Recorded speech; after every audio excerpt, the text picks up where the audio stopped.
গত রমজান মাস জুড়ে এই গানটি ফেসবুক এবং টিকটকে ট্রেন্ডিং এ ছিল। নিশ্চয়ই এই গানটি আপনার চোখে একবার হলেও পড়েছে মানুষের ফেসবুক স্টোরিতে অথবা ইফতার নিয়ে করা ভিডিওতে। মজার কথা হলো এই গানটি 2 বছর আগে মুক্তি পাওয়া এই গানটি বাংলাদেশে ট্রেন্ডিং আসছে 2 বছর পরে।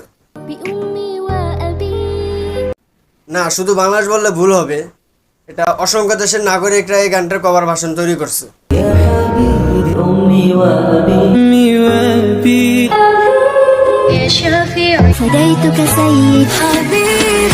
এই গানটা ভাইরাল হওয়ার মূল কারণ আমার কাছে মনে হয় যে এর অ্যারাবিক লিরিক্স যা অত্যন্ত মধুর।